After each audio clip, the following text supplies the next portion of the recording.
مهدی منتظر دمادم صلوات اللهم صل على محمد با یاد سپاه او منظم صلوات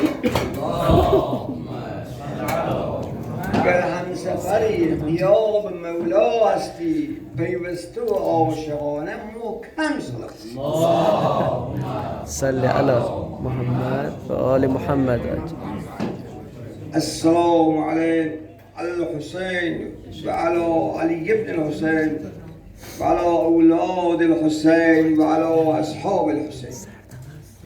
امشب شعری که خدمت شما تقدیم میکنم اهدا میکنم به روان همه شهدا به ویژه آوارگان دشت نینوا.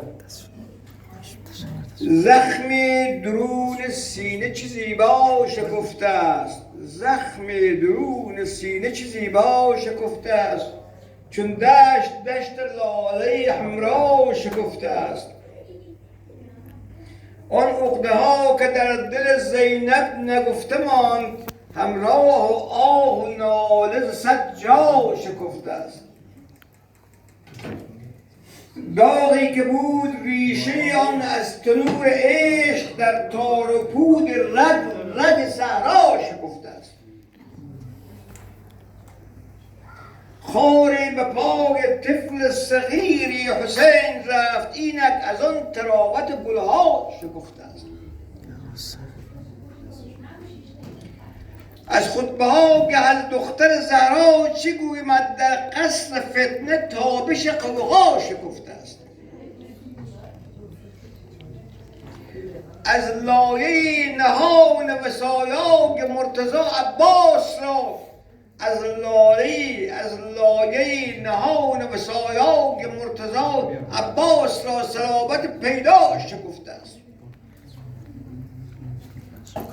و از قطره های اشک رقیه الی ابد اندیشه تلاطم دریا شکفته است. در پرچمی صدای حسینی که دیدم، صدها هزار معنی والا شکفته است. از برکت سرشک اهالی گریش، از برکت سرشک اهالی گریش غمگین مباش، شور تربزا شکفته است.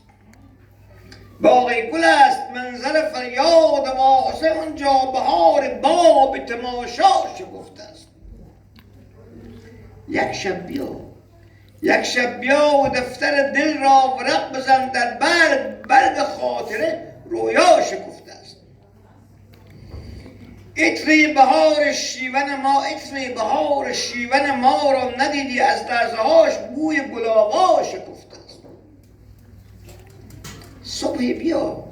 صبح بیا با گلشن پرشور با حسین، آنجا شمیم مستی در جا شکفته است.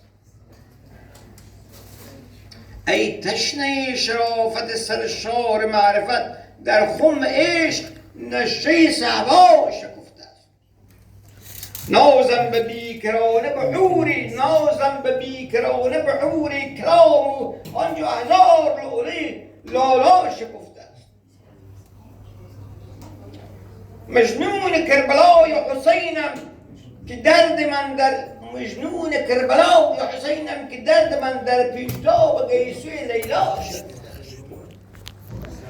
ظاهر نگر مباش که در داد یا حسین معنی عشق وامق و عذرا شکفته است. آن تور که از تور کربلای معلا چه گویم، آنجا حضور پرتو یکتا شکفته است. اعجاز پیر عشق ندارد نهایتی، هر سو شکوه مقطع و مبدا شکفته است. خواندم کتیبه هاش پر از حرف تازه بود، در هر خطش تلاطم اقصا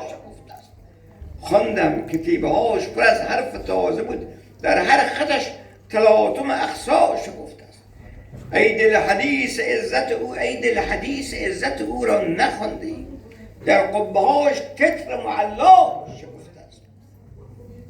ما را نصیب روزه رضوان چه حاجت است، ما را نسیم روزه رضوان چاج است، اینجا شمیم دوحی تاها شکفته است. اینجا شمیم دوحی تاها شکفته است.